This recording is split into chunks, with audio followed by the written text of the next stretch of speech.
Segunda-feira da 22ª semana do Tempo Comum. Eu sou o Padre Pedro Paulo e começamos agora mais um programa, a Bíblia no Mundo de hoje. E nesta segunda-feira, já estamos vivendo a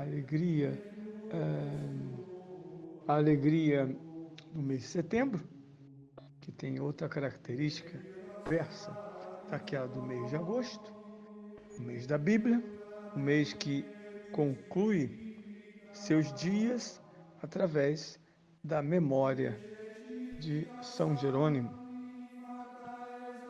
de quem poderemos falar ainda no momento justo, mas ele está exatamente ancorado na grande questão bíblica por causa de sua tradução. Esse homem vai transformar as diversas línguas da Bíblia, o grego e o hebraico, e outras possíveis traduções, uma única tradução de fé da Igreja, que nós chamaremos com o tempo a Vulgata Latina, e tornando o latim a língua da Sagrada Escritura cristã e ocidental. Mas hoje quero retomar esta leitura iniciada ontem, essa leitura de São Marcos, no capítulo 7, dos versículos 1 a 8, e 14 a 15 e 21 a 23. Na sexta-feira nós o ouvimos, fizemos uma primeira meditação sobre o que eu chamaria a primeira parte. A primeira parte é feita de uma denúncia, depois de uma descrição e desemboca então na segunda parte, em que Jesus se pronuncia sobre tudo aquilo que ouvira. Qual é a acusação? Vossos discípulos comem com mãos impuras. Ou seja, comem como os pagãos, que não reconhecem o domínio do sagrado na vida profana, não reconhecem a ofensa a Deus no ato humano mais simples, que inclusive parece tão inconsciente, nem moral o é, escovar os dentes, por exemplo, lavar o rosto, lavar o cabelo, enfim. Mas, na verdade, o sagrado se exprime aqui e se impõe através da pureza. A pureza e o sagrado se auto-exprimem, porque o sagrado, ele se exprime, seja como revelação para o puro, ou, segundo o Antigo Testamento em geral, para o justo, e se esconde, porque é uma arte do demônio comunicar sem verdade, comunicar desejos, neste caso, comunicar a hipocrisia da defesa dos valores tradicionais, apesar de vivermos numa sociedade que, em geral, está à esquerda do pêndulo, que sempre, quando pode, na arte, na escrita, na rua, todos não querem ser ou parecer hipócritas. E dizem que os que defendem a tradição são hipócritas, porque dizem eles não são aquilo que dizem, pregam e, sobretudo, exigem dos outros. Os discípulos do Messias, assim presumido, não se purificam. Portanto, ofendem a Deus no ato de comer, sem as bênçãos e a purificação. A resposta de Jesus é imediata, e ele está pautado na história deste povo, porque ao citar Isaías, bem disse Isaías, ele volta ao quinto século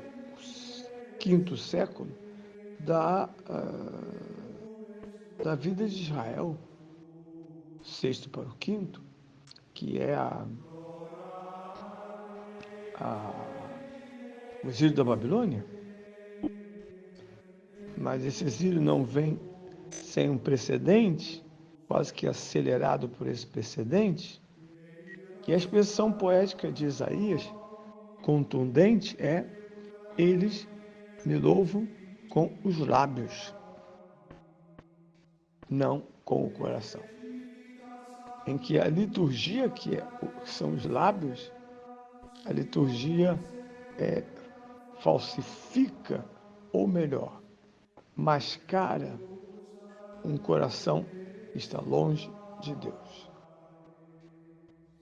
Portanto, não há o ato de intimidade, mas simplesmente o ato de ficcionar, de fingir estar próximo de Deus, grato a Deus, sem realizar esta ação simultaneamente no coração, a boca como órgão do coração. E, em geral, nosso povo costuma dizer que a boca está cheia daquilo que irrompe, transborda do coração. Então, nesse sentido, essa primeira sentença é muito forte, como se houvesse esquizofrenia espiritual. Dupla personalidade, corte de personalidade. Ser aquele que louva, mas aquele que despreza, simultaneamente. Essa é a situação grave de sanidade mental e espiritual.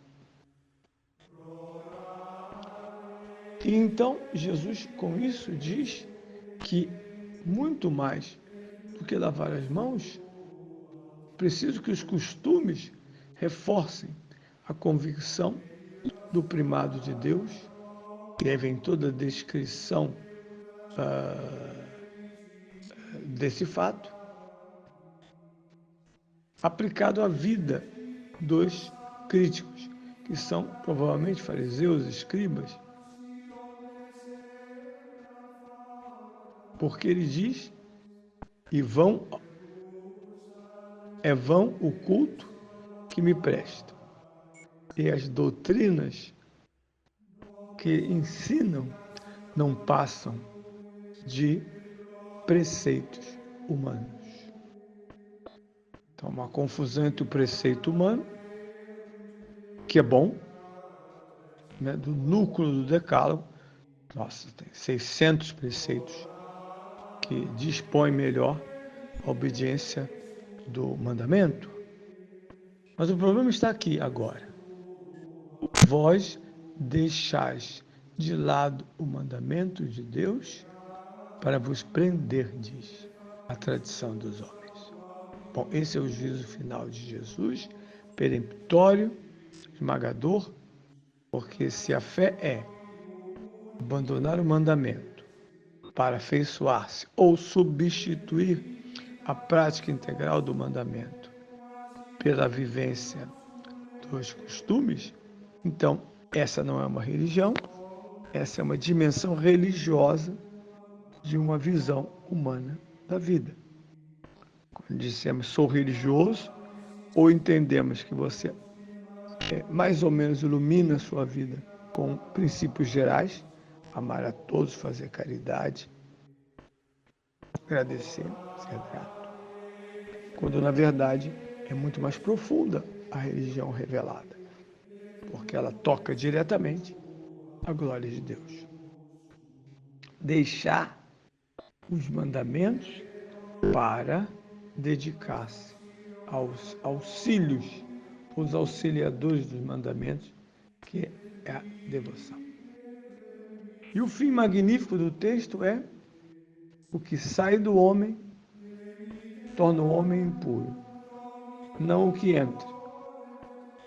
Nós encontraremos a confirmação disso lá nos Atos dos Apóstolos, quando São Pedro, indo à casa do romano e pagão Cornélio, diz que se trata de uma purificação interna, já feita pelo Cristo, e que, portanto, tudo seja comido Todo criado foi criado para ser utilizado de modo saudável pelo homem.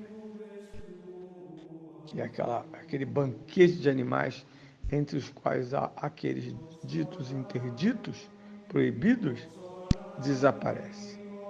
Não chames impuros aquilo que Deus criou. E Jesus prova que o verdadeiro pecado, a verdadeira miséria, sai do homem, está dentro do homem. Todos estes vícios saem de dentro e tornam os homens